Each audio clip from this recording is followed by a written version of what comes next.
Omulamuzi wa kkooti ento ye Makindye Sarabasemera bwe yali agaana okuyimbula Erias Lukwago ku Lwokubiri lwa wiiki eno yategeeza nti akadde konna wakutwalibwa mu ddwaliro eddene afuna obujjanjabi olw'obukosefu bw'alina.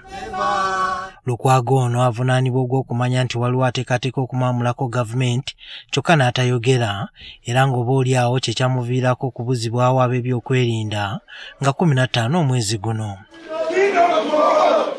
Kati olwaleero tukitegedde nti Lukwago atwaliddwa mu ddwaliro ekkulu ery'e Mulago okwekebejjebwa ng'onaggiddwa mu kkomera e Luzira gy'abadde akuumirwa. Bannamateeka ba Lukwago bazze bakyogera lunye nti mulwadde era nga n'endabika y'emirundi ebiri gy'aleeteddwa mu kkooti abadde talabika bulungi.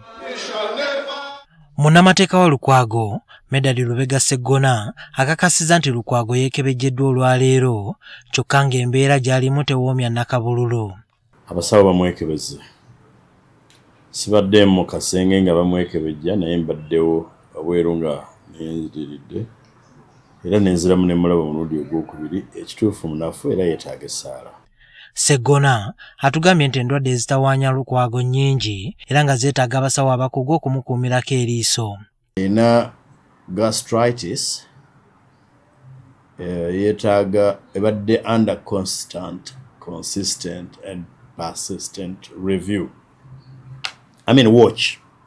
Ati yeetaaga review okulaba obanga etuuse ku level eya surgery. Because ba doctors in Nairobi bamugamba tugenda kuba nga twagala okugimonitoring okutuusa okulaba bwekyuka bwe progressing. Indeed pain yeeyongedde, symptoms zaayo zeeyongedde.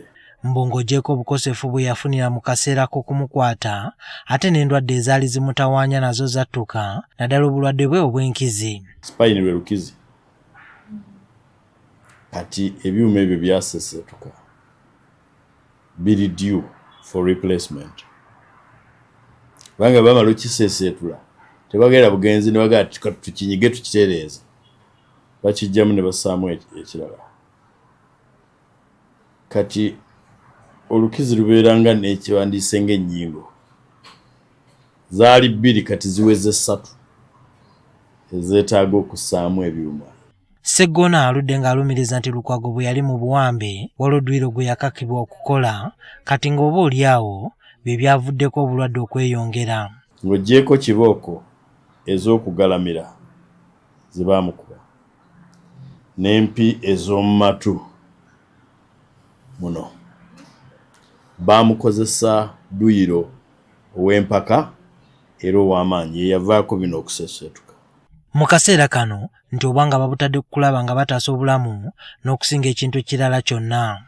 Twetaaga freedom as a matter of fact, no doubt. Naye tusinga kwetaaga bulamu. Era mu kiseera kino nga musabira freedom sooke musabira obulamu bannange. Lukwago wakusigala mu ddwaliro e Mulago wabula ng'ali mu mbeera ya busibe ali ku mpingu ssaako okuba ng'abantu abasobola okumulaba be basawo mukyala we ssaako ne munnamateeka bokka. Juma Kiria, NTV Akawungeezi.